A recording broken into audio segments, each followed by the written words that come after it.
میں عوام سے اپیل کرتا ہوں وہ اٹھے، انسانیت کے لیے اٹھے، فلسطینیوں کے لیے اٹھے، الاقصی کے لیے اٹھے، بیت المقدس کے لیے اٹھے۔ کل اللہ کے حضور کیسے حاضر ہوں گے؟ کل اللہ کے پیغمبر صلی اللہ علیہ وسلم سے شفاعت کی درخواست کیسے کریں گے جب اللہ کے پیغمبر کی امانت کو قبضے سے نہیں چڑا سکے سے یوں نہیں ہوتی؟ تو اس لیے اٹھیں۔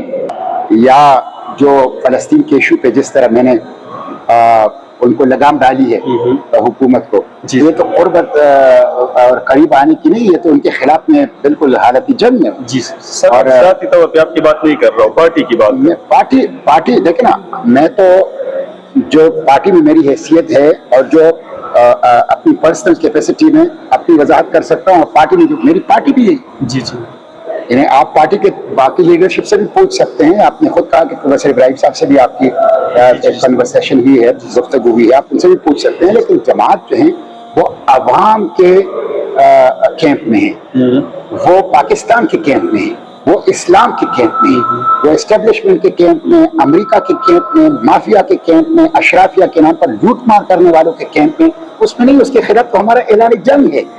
تو آپ دیکھ لیں کہ میں نے سینیٹ آف پاکستان میں اگر یہ اسٹیبلشمنٹ ہے تو جنرل باجوہ کو تو سب لوگوں نے ووٹ دیا، اور میں نہ صرف ان کے خلاف کھڑا رہا بلکہ قومی اسمبلی اور سینٹ کی 450 ممبران میں سے واحد ممبر تھا جس نے اس کے خلاف باقاعدہ ایکسٹینشن کے قانون کے خلاف قانون جمع کیا تھا۔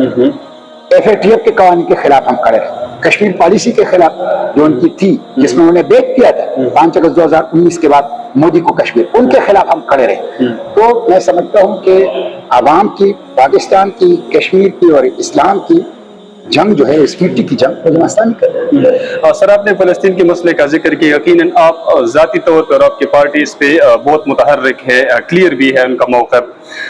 پاکستان کی حکومت ایک سیاسی پارٹی کی ختم کرنے کی کوشش میں لگی ہوئی ہے، ایک سیاسی بندے کو قید مزید بڑھانا چاہتے ہیں۔ تو یہ فلسطین کا ایشو یا حماس کا ایشو پاکستان کی حکومت کے لیے ابھی تک نان ایشو ہے۔ تو کیا آپ یہ نہیں سمجھتے ہیں کہ آپ کی پارٹی یا آپ کی ذاتی جو کاوشیں ہیں یہ اتنی گہری اثرات مرتب نہیں کر سکتے ہیں؟ دیکھیں، فلسطین کا ایشو جو ہے وہ تو مسلمانوں کا ایشو ہے ہی، اس لیے کہ فلسطین ارض الانبیاء ہے، وہاں ہمارا تیسرا حرم ہے۔ ایک حرم مکہ کعبہ، حرم مدینہ مسجد نبوی، اور تیسرا حرم القدس الشریف۔ یہ 3 حرم ہیں ہمارے، اور اللہ کے پیغمبر صلی اللہ علیہ وسلم کی امانت ہے اس امت کے ساتھ۔ فلسطینیوں کا ایشو نہیں ہے، عربوں کا ایشو نہیں ہے، حماس کا ایشو نہیں ہے، اس پر عرض پر رہنے والے ہر مسلمان کا ایشو، ہر امتی کا ایشو ہے۔ اسی لیے آپ دیکھ لیں کہ بانیان پاکستان علامہ اقبال، قائد اعظم لیاقت علی خان بڑے کلیئر تھے، کھل کر کھڑے تھے فلسطین کے لیے، کھل کر کھڑے تھے اسرائیل کے خلاف، پیسے بھی بھیج رہے تھے، اسلحہ بھی بھیج رہا تھا، اور وکیل اور مدعی تھے فلسطین کے لیے۔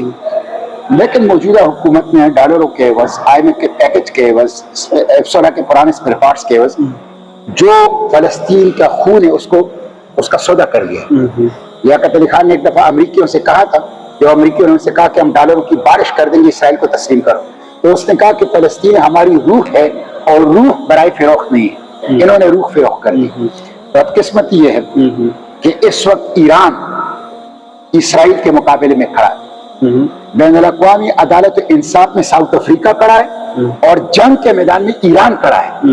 میں مطالبہ کرتا ہوں پاکستان سے بھی اور OIC کے ممبر کنٹریز اور عالم اسلام سے بھی کہ وہ کھل کر ایران کے ساتھ کھڑے ہو جائیں، کھل کر ایران کے ساتھ کھڑے ہو جائیں۔ یہ ایران کا صرف ایشو نہیں ہے، یہ پورے امت مسلمہ کا ایشو ہے۔ تو پاکستان کی جو پالیسی ہے غلامانہ ہے، خوف کی پالیسی ہے، بزدلی کی پالیسی ہے۔ آپ دیکھیں وزیر اعظم نے اقوام متحدہ میں تقریر کی تو اس نے کہا 2 اسٹیٹ سولوشن۔ 2 اسٹیٹ سولوشن، بھائی کس نے منظوری دی ہے 2 اسٹیٹ سولوشن؟ یعنی ایک ڈاکو آ جائے، آپ کے گھر کے 3 کمرے ہیں، اس میں 2 کمروں پہ قبضہ کر لے، ایک کمرہ آپ کے لیے چھوڑ دے، اور وہ ایک کمرہ بھی چھوڑ نہیں رہا، اس کے اوپر بھی اس نے قبضہ کیا، اور آپ کہتے ہیں نہیں یہ 2 کمرے اس کو دے دو اور یہ 1 کمرے میں تم رہو۔ بھائی وہ غاصب ہے، وہ جارح ہے، وہ قابض ہے، وہ دہشت گرد ہے۔ یہ سرزمین، یہ مٹی فلسطینیوں کا ہے۔ اسرائیل تو 200 ممالک سے لوگوں کو جمع کر کے وہاں لایا گیا ہے۔ 2 اسٹیٹ سولوشن ظلم ہے،